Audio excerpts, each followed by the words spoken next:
would really encourage you to come to this page. And if you're seeing a button like this that says join, that means you haven't joined, and you should join. Make it official. Hear about our upcoming events. Be a part of this group. We're excited when people come regularly and we get to know each other. I think that's a big part of the value. But you are currently here, unlocking the power of the HubSpot Webflow integration. We've got Erin here to talk about this. Very exciting. We'll get to that in a minute. Next week, pretty big event I'm very excited about. HubSpot acquired Clearbit a little while back. We have Matt Sorensen, who was the CEO of Clearbit and is now the GM, general manager of Clearbit by HubSpot, coming to talk about what that acquisition means for HubSpot and looking to the future. So if you have been curious, as I have been curious about what this means, that's a great place to come and find out. Also, that night for us, those of you on my same side of the world, but during the day on the other side of the world, we were having our first ever APAC-friendly timed event. We're having a deep dive into connected email, so Gmail, Outlook, Exchange, those sorts of things. If you have friends or connections in APAC, or if you are on the Pacific side of the world and you're logging in the middle of the night to be a part of the Admin Hug, you can stop doing that now. You can get some sleep. You can come during daytime hours. Let your friends know. We would love to make this a success. We're going to do this on a monthly cadence. So this is the March event. We're working out the details on our April event. I suspect we will have that ready to announce soon. The week after that, talking about forms. Some of you have seen on LinkedIn, there's a private beta available right now for multi-step forms. Let me assure you, that is just one of several very exciting updates the forms team is working on in 2024, and they're gonna spill the tea in this session. So absolutely, please sign up for this. If you use the forms tool, if you want to use the forms tool, if you are upset about some things the forms tool can't do, boy, buckle up, come, listen, get your questions answered. It's gonna be good. Then in April, we're going to have solving common issues in HubSpot. We'll have a member of HubSpot support team telling you how to undo some of your oopsies. If you've ever had an errant import or a workflow go awry, this is a good place to learn how to fix those kinds of problems. April 9th, we're having our first kind of HubSpot 101 session. The Admin Hug in general kind of tilts toward more advanced, seasoned HubSpot users. We're trying to make it relevant to everyone. So if you come from a Salesforce background, or if you know someone who does, or if you have friends or clients or associates who are transitioning or thinking about transitioning from Salesforce to HubSpot, this is going to go through all the vocabulary differences, all the ways the tools are different from each other, and help you get your feet under you. So help spread the word about that one. April 16th, risk management. This is going to be an interesting one. The product team that builds our security tools inside of HubSpot, like the Security Center we released about a year ago, is thinking about expanding their scope to include general business risk. And they would love your input on what that means, what that would look like, what you would hope HubSpot to do. They also have some ideas they would like to share with you and vet and get your feedback on. It's going to be, I think, a pretty collaborative session. So excited for that. April 23rd, we're going to talk about some Python scripts that you can run inside of HubSpot. It can be kind of a show and tell magic show kind of thing. Very excited about that one. And May 7th, our newest event, I just scheduled this very recently, revenue observability. So we have a couple folks from a tool called Stack Moxie, but this is not a demo of Stack Moxie. They'll talk about that a little bit, but just in general, they're talking about how to build visibility inside of HubSpot around your entire revenue thing, the process, and identify places where it needs to be improved. I think it's going to be really good. So those of you who are both admins and kind of have a RevOps bent, this is going to be a really good way to mature that skill set. So that is the few upcoming events we have scheduled. We're here every week on Tuesday. We're going to keep them coming. We also have a YouTube channel where you can see all of our previous events. We're currently up to 77 there. So if you miss an event, or if you want to rewatch one, or if you want to share it with a friend, absolutely check out our YouTube channel. All the videos are there. We have a space on community.hubspot.com. It's great if you want to do forum stuff. We also have a group on LinkedIn if you want to do that. Also fun.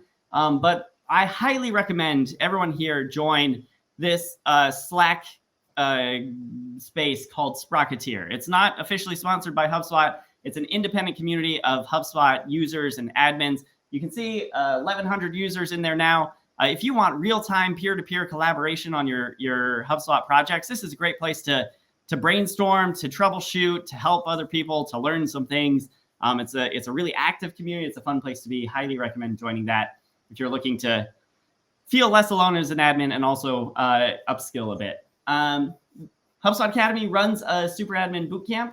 Still haven't opened registration for the spring yet, but keep an eye. We will let you know when it's open. It's free, once a week, 6-week course, teaches you the foundations of being an admin. It'd be much more interesting when the registration opens again. This platform we're using is called Bevy. It's a webinar platform. It has been good to us the last few weeks, but this week already it is shuddered a bit, and we haven't even really started yet. So if you notice some problems, if things are frozen, or if Erin is talking about one thing but you're seeing a different thing on the shared screen, give the page a refresh, leave the webinar, come back in. The simple turn it off, turn it back on thing is usually your best bet and will fix most of the problems. Again, we do these events weekly. We want to make sure they are as relevant and helpful to you as possible. So if you have ideas, a speaker you would like to hear from, or a topic you would like addressed, let us know. That's always helpful to us. And the one last thing I want to mention is Erin is here talking to us about Webflow and HubSpot. It turns out she's doing a similar session for Webflow in the very near future. So here is the registration for that. If you would like to see more about Webflow from Erin after this event is done, don't worry, we got you covered. So that is what we've got for you today. With that, I'm going to go ahead and pass it over to you, Erin, to talk about Webflow. Take it away. Awesome. Thank you so much. So my name is Erin. I am the Director of Technical Services at BridgeRev. We're an elite partner, so we get to do lots of cool things on HubSpot. Today, I'm going to be talking about 2 CMS platforms, and I will preface this by saying HubSpot CMS will always and forever be my favorite in my heart. But Webflow, their CMS has some really awesome capabilities if you want to get more granular in your design, maybe add some advanced animations. HubSpot building in their CMS really depends on the theme that you're using. Whereas with Webflow, it's more about the templates. And so really it's just, up to you which one you go with. But if you do go with Webflow, we have this awesome integration with HubSpot that allows you to connect your marketing directly to your website. And so that allows you to get things like reporting on user behavior and form fills and data from any kind of front end interface. So what I want to do today is walk through, first of all, how to install the app in your Webflow account. And then we'll just go through some of the features, some of my favorite things that you can do with it. And hopefully we'll have plenty of time at the end for questions. So be getting those in the chat and we'll answer those towards the end. And let's cross our fingers that screen share works. Awesome. Hooray! We did. We made it. Hurdle cleared. Right. So if you've never been in a Webflow page, this is kind of what the editor looks like. You've got the navigator here on the side with all of your sections, similar to the HubSpot CMS. And then over here is where things can get really granular. So this is especially useful if you are a designer or have kind of a design background and understand how to build things with margins and paddings and kind of some of those more designery type things. So tons of options here. And they also have some really cool templates that with some like built-in animations that are really awesome. So how do we connect this to HubSpot? So the first thing you'll want to do is click on this guy over here. This is your apps. And I'm going to go find an app. Super easy. HubSpot's right there at the front. Oop. And so we'll go to install. Awesome. So I'm in my Webflow demo. You'll just pick which workspace you want. So this allows you to connect different HubSpot accounts to different workspaces, which is also really handy. Once you get that set up, you can authorize the app. And now grab one of the many BridgeRev accounts. Awesome. Usually I have to, you'll have to authorize it one more time by hitting that checkbox. The reason it didn't do that is because I've already set this up on this particular site before. So now that I have it installed, I can come back to my site and click over here. Let's see. Where did my apps go?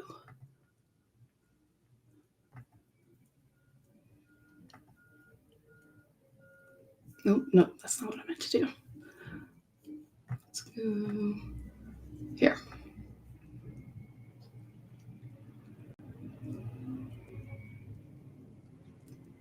Okay, perfect. Popped out that time. So if it doesn't pop out, reload, because you're going to want to see this bar over here and get back to your apps. So now you can see that HubSpot is in here, so you can launch that. And this is the main interface for the integration. So this is where all of your options are for what you can do with the connection.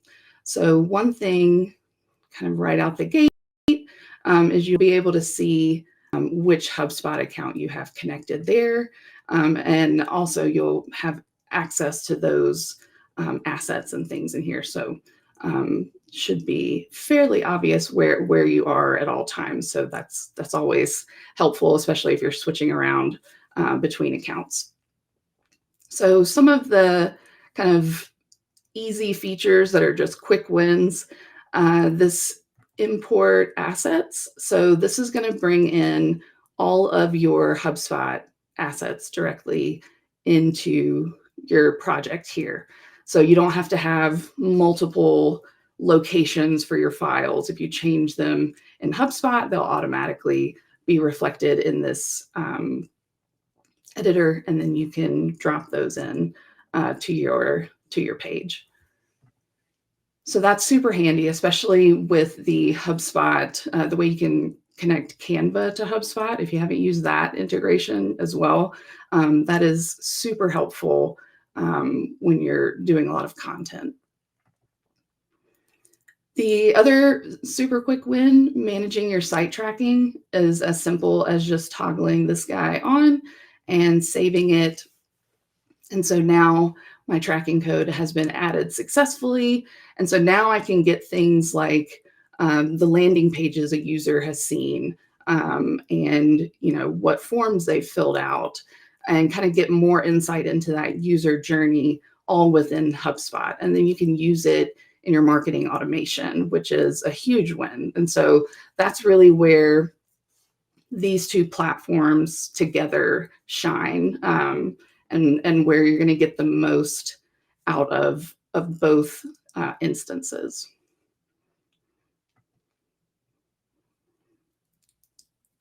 Awesome. So the next thing is adding a chatbot. You can quickly go to your chatbot library, and then you can install using these instructions. Super quick, easy to add. Also a great way you can configure those and get really granular into the settings and what kind of information they're offering. So if you haven't checked out chatbots, also an awesome addition to the front end.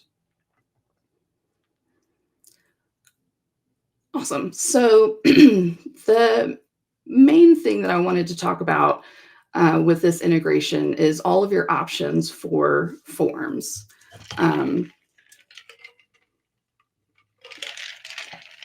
Oh, excuse me. So there's a couple of different ways to get your form data into HubSpot. And obviously that data is super valuable. That's what you're putting your SEO into, is kind of collecting those inbound leads. And so there's a couple of ways to do that with this integration.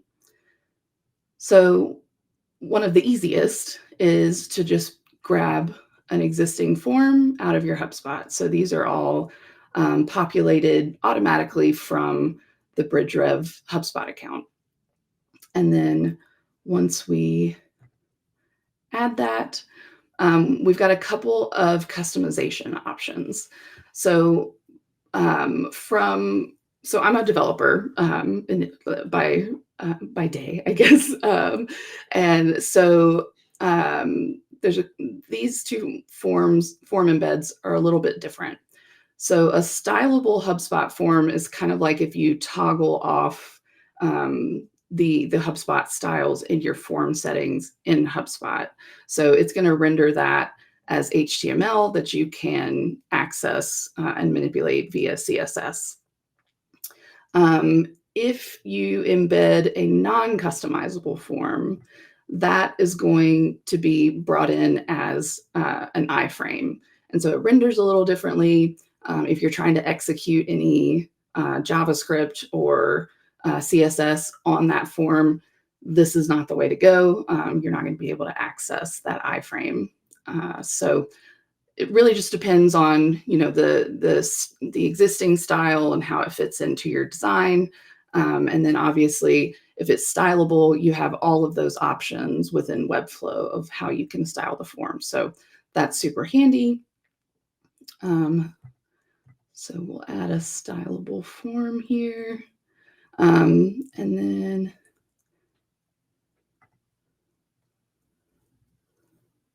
I need to select an element. So I'm going to add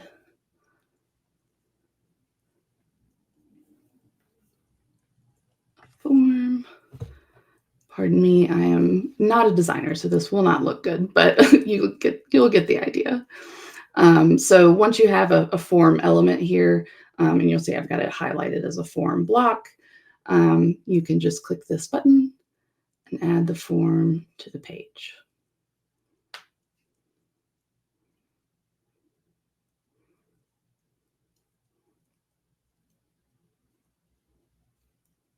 Maybe my screen froze. After all that, it's not going to be Bevy giving us trouble. It's going to be Webflow. Let's see. I will say, I do find myself with opinions about loading wheels, and that one's pretty good. I like it. Right. Let's see.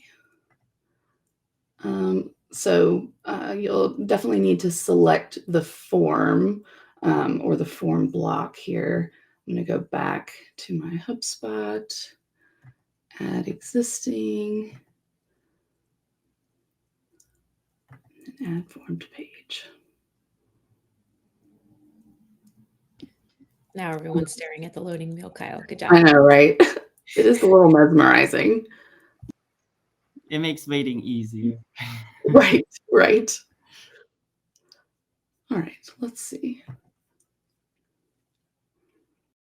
Let me show you the other ways here.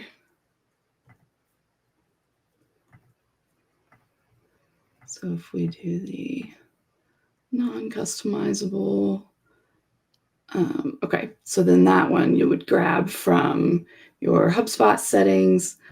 We're just going to give that one a break here and maybe map here. Form block.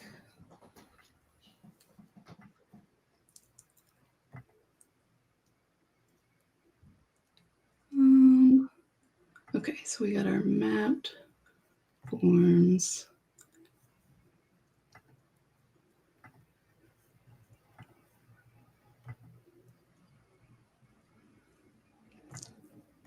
Okay, well, let me add a different one. Oh my gosh.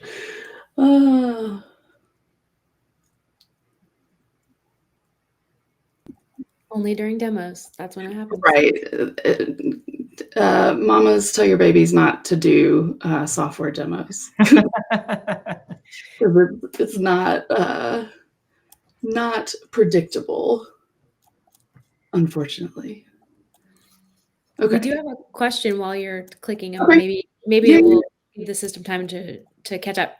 Based on my recent experience with the client, iframes tend to give HubSpot a hard time. Is it always best to use either HubSpot forms or forms with tags? Kevin also weighs in and says, I find it best to avoid iframes whenever possible from a predictability perspective. So I think in general, what's your opinion, Erin? Yeah, I totally agree. Iframes, it's essentially rendering another page within your page. And so that can just cause conflicts more often than not. And so if you can avoid it, I would go with the stylable HubSpot forms. There we go. All right. Okay, so this has added my form in here. I've got the HubSpot styling turned off, and it's a stylable form. So all of the styles over here are available. So if you want to change spacing and the typography, all of that good stuff is over here, including animations, which is also pretty cool. Awesome. And then to show you what the other looks like, let me go.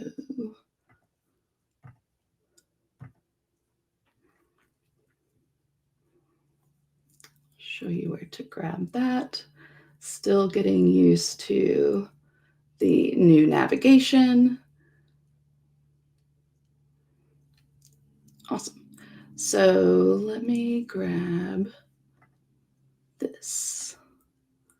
Okay. So just like I said, I'm a developer, so I'm used to clicking around way too fast. So let me slow that down here. You're going to go to actions on the form that you want and share, and then share link. We're going to copy that over to our HubSpot forms. Why is it? Oh, it's probably because I've already. Me just add a new form.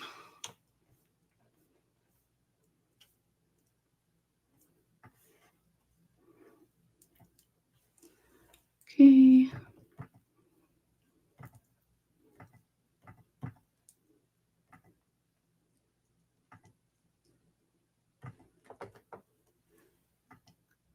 Add that. Now it's working. Okay, we're on a roll here, people. So you can see here, because I embedded it as an iframe, you're going to see this cookie thing pop up because it's like I said, it's pulling up a whole other website. So not ideal for this particular user experience. And it's also not going to let me click on that. So I can't even get in here to style any of the fields or anything like that. So really, this is best if it's just a plain landing page, nothing fancy. If you really want it to match with your branding and stuff, you'll want it to be stylable. And so that's kind of the difference between the two is here you've got a lot more options into how it looks. Awesome. So the next thing, and I believe this is going to be a Webflow form. Okay.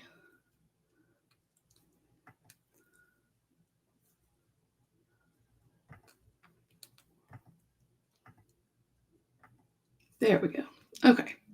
So this is allowing me to connect any form maybe that already exists in Webflow, or you don't want to use the exact form that exists in HubSpot. You only need a few of the fields. Then what you can do is this next option, which is map a Webflow form to a HubSpot form. So my Webflow form is just kind of basic, dropped on the page. And then for my HubSpot form, you are kidding me. Oh, yeah.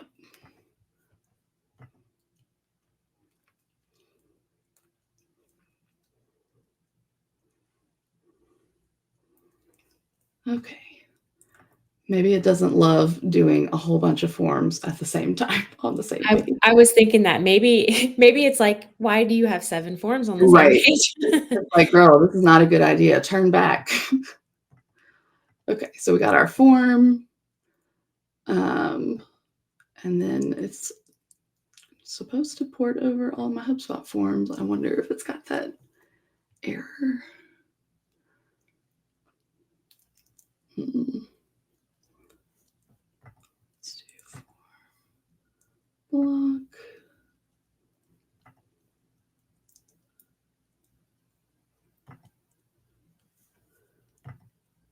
Yeah, I think it's just not like in all the forms on the same page here. So essentially what you do, yeah, it keeps giving, now it's an unknown error.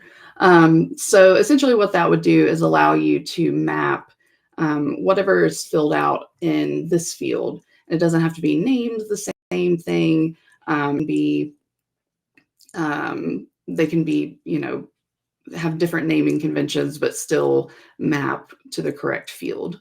I bet it's this iframe, actually. Sorry, the developer in me is... maybe kill them all and see if it allows you to do it from scratch. Yeah. Kill them all. Kill it all. Kill all the Okay.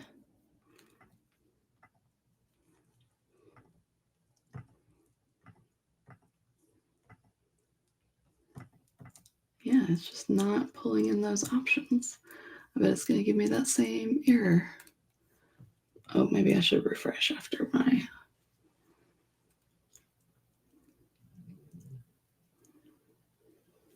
You got some great song options heading in the chat. Some Metallica, but on the banjo. Oh, right. The banjo hurts my fingers so bad. I don't know if anybody else here plays the banjo, but I usually can't. If I've been playing the banjo, I can't play guitar for a minute because my fingers are so torn up. All right.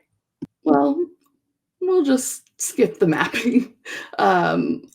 Maybe I'll chat with Webflow about it. And maybe if you come to the one next week, we can see how that works. But yeah, if we want to jump into some questions, anything Webflow, HubSpot, CMS, any of that good stuff. Yeah. We have, oh, come on. There, sorry. For some reason, I couldn't see the Q&A button. We have some stuff in the Q&A. Everyone, if you want to head over to the Q&A and add your questions there or upvote the ones you like, that would be helpful. Let's see. One from Ellen. We have an outside web developer and do not have access to the Webflow editor ourselves. If we pursue this integration, are there any security concerns? Good admin question. Right. I would say my only security concern would be the iframe, because in your Webflow instance, they're not going to have the same CORS policy that HubSpot does. HubSpot is very secure in that regard. So dropping it in iframe somewhere else, I would be a little leery of. But within the integration, if you use the forms, like we were just talking about, where it's the stylable version, that should be a little more secure for you. Cool. How would that form embed work with a multi-language setup in Webflow, e.g. via Weglot? We use different forms in HubSpot for different languages. So do you have the different languages? Are they within the Webflow interface, or are they separate pages? We'll see if David weighs in on the chat. He says via Weglot, which I don't know what. I don't know that I've heard of that one. Okay, we'll circle back to that one. David, if you could give us more details in the chat, we'll keep an eye over there. Let's see. My questions are geared more toward analytics and attribution reporting. Will that be covered? So I would say for reporting, I don't have any dashboards that I can really pull up and show you at the moment. But what the tracking allows you to do is get, and you can actually set this up in HubSpot in your reporting in like the user journeys and stuff.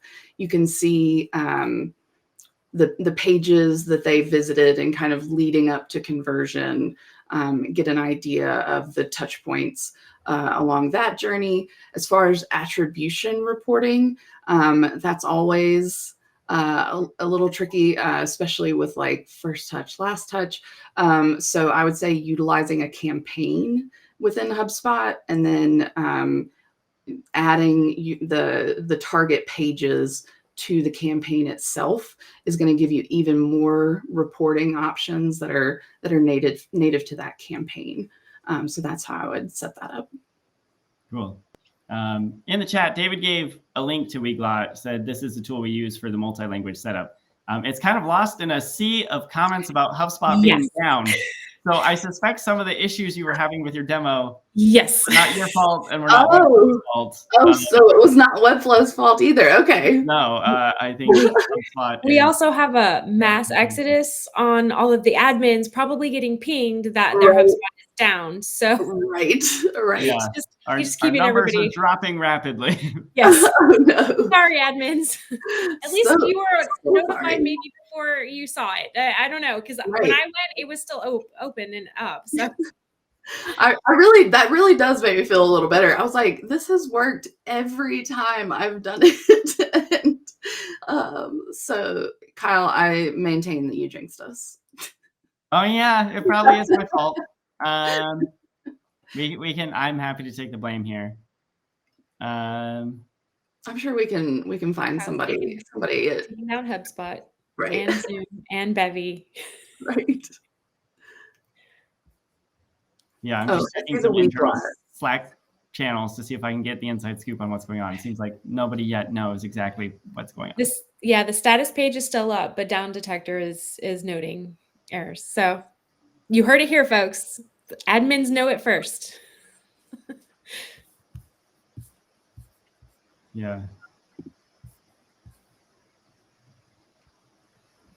We do have a couple more questions. Maybe we can just talk through it since we, Yeah, for sure. Try to break it again. Is the overall advantage we are trying to gain for flexibility using Webflow or full HTML, CSS we can access using Webflow? Yeah, so where Webflow is kind of far and away better than your options in HubSpot is just the sheer granularity with which you can manipulate the design. And so in HubSpot, it's much more geared towards the theme you have. And so HubSpot is better with customizations to the data sources and things like that. That's more my wheelhouse in the HubSpot CMS, is getting into how you're using that data to create interactive user experiences.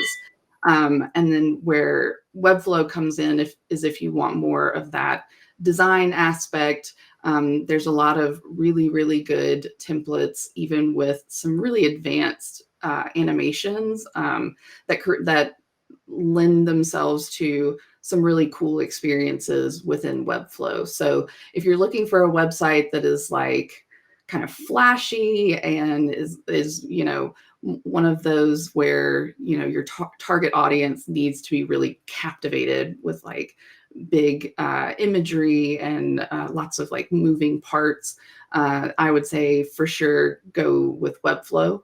And then if you're looking to create more of that kind of automated data-driven experience within your CMS, like if you're collecting a lot of data, maybe you're running events, things like that, and you want to make that interactive on the front end and allow users to essentially gather more data about those users directly within HubSpot. that's where I would say go with the HubSpot CMS. Love it. So how does Webflow integrate with the HubSpot campaigns and dashboards? Can you talk us through that? For sure. So it's going to track all the same things that your HubSpot website would track. So things like page visits, form fills, even more granular things like time on page. So you can really get into some of those engagement metrics. Like I said, I don't have any dashboards that I can just like pull up because who knows how clean our data is right now. But yeah, definitely check out the campaign reporting as well, because then you save yourself a little bit of trouble trying to create those reports and maybe aggregate or drill down into those different campaigns. And then, of course, any of this can be rolled up into some of those custom data sources and the ability to create your own reports. And so there are the options for the user journey. I would check that one out for sure. It's very similar to flows in Google Analytics. So you can kind of drill down into what content people are interacting with throughout that process, and campaign touch points and having those connected through the actual campaign can make reporting much easier.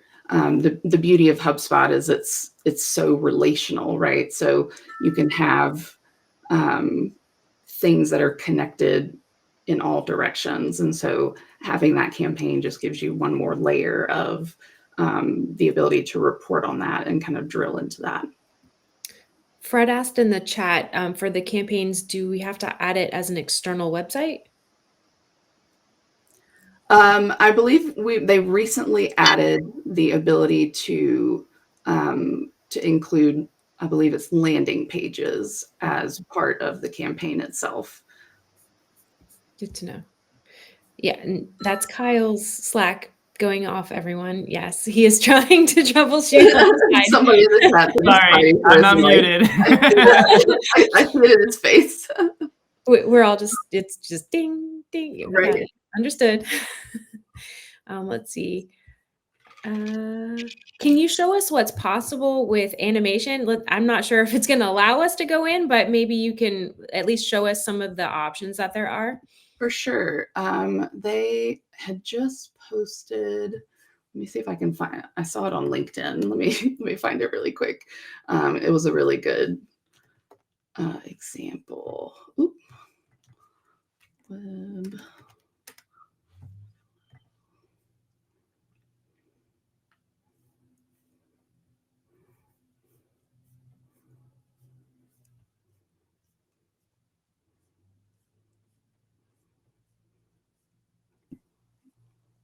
If you've got any of those questions, stick them over in the Q&A for me.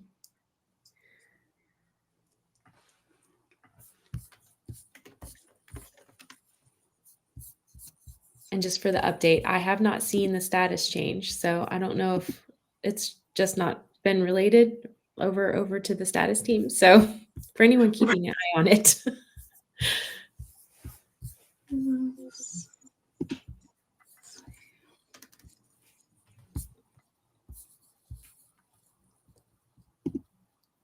Let's see. Getting closer. You're good. Kevin C posted a YouTube video in the chat also for anybody that's extra interested, and the university link. So definitely something you can go dig into. I know that would send me down a rabbit hole of what can I do. Right. Yeah, here's a couple of options.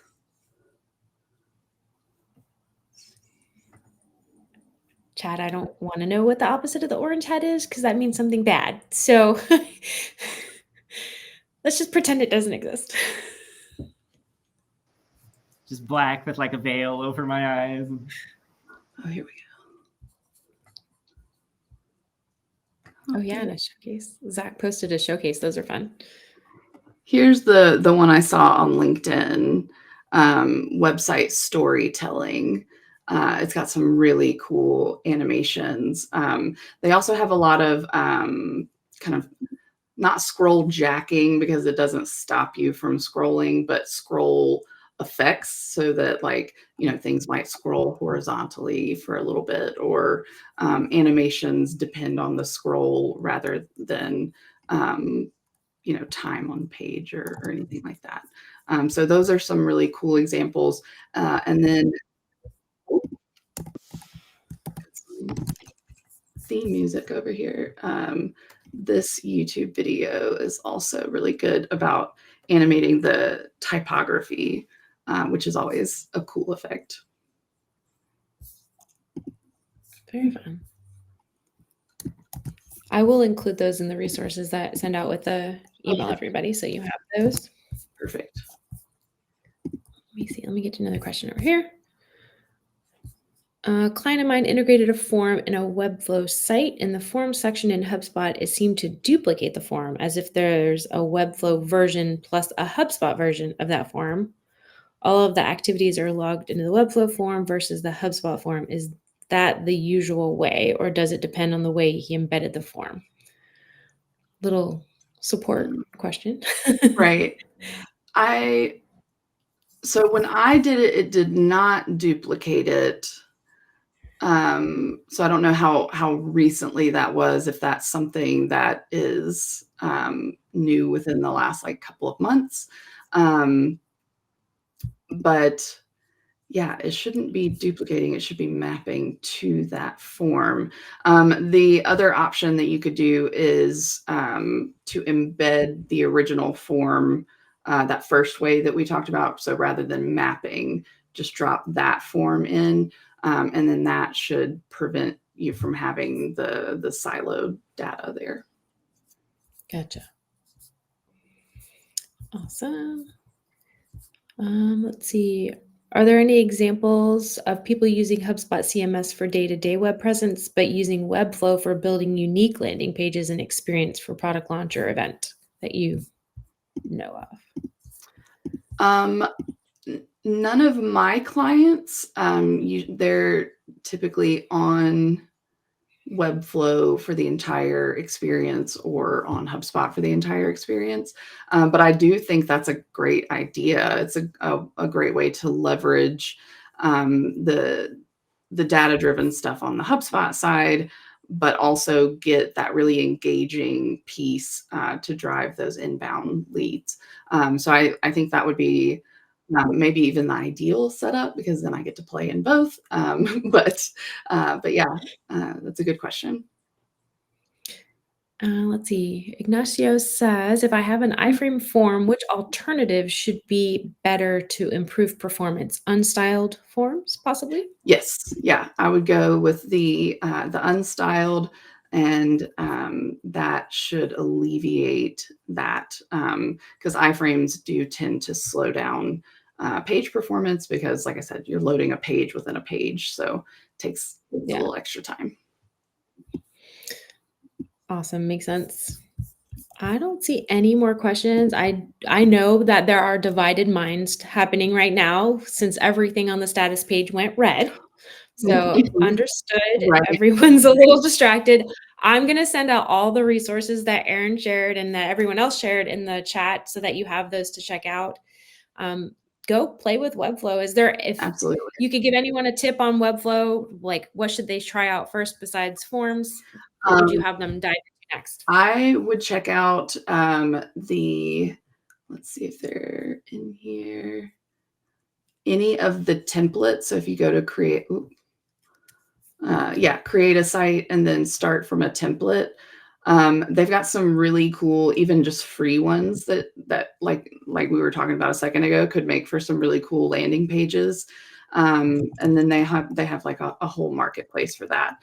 So what I would do is find a template that you like, load that in, and just start playing around with it, especially if you're a designer. you will have way too much fun being able to actually manipulate everything and not need a developer to get it done. So definitely check that out. Like I said, they've got a ton. I love that. And, you know, not that there's anything wrong with developers going in and designing. Oh, absolutely. I mean, You can definitely get in there and try it out yourself. keeps me employed after all. Exactly. No, when everyone understands what the other role does, it makes it a lot easier for it all to be cohesive. So I appreciate it. I've never used Webflow before, and I feel like I could probably go in there and build something out. And Absolutely. definitely not a designer and definitely not a developer. So right. Yeah, especially for like spinning up landing pages really quickly. That's definitely a good way to go. I love it. Any other questions for Erin? I know everyone wants to jump off and go check out and see what questions they have waiting for them in their inbox or their Slack or their other messages. So, right. Thank you, Erin. If anyone wanted to connect with you, LinkedIn is that's the easiest. Let me share my screen again real quick and put this up for a second. If you want to scan that really quickly, that'll take you to my LinkedIn. Otherwise, you can go to LinkedIn/in/Erin Diggs Music. Yep, I got it in there. Awesome. You know I'm good with the links. I love it. I love it. But yeah, thanks everyone so much for coming. Sorry we had to deal with disaster there briefly, but it happens. Good luck, Godspeed to everyone today dealing with the fallout of this. Yeah. But yeah, I appreciate all of y'all. This is a rapidly developing situation, so I can't 100% say what's going on, but our current hypothesis is that it's customers hosted on our North American hub thing. So hopefully those of you internationally are still doing okay. Let me know if not. And then also, your website should still be live. If anybody's websites are having any issues, please let HubSpot know. Reach out to me directly. It'll be fine. But hopefully your websites are still working fine. Yeah. Aisha. I put the Sprocketeer link in there for anybody who wants some emotional support. Yeah, I'm lots sure of people talking in there. Yes. Yep. So anyway, yes. Good luck, everyone. Yes, I will see everyone next week. We're gonna remember we're launching the announcement for whoever won the inbound ticket from the Sprocketeer for this super map competition. So if you haven't seen that, I'll shoot it out in Sprocketeer again, and appreciate everyone coming. See you next week for Clearbit. Thanks, y'all.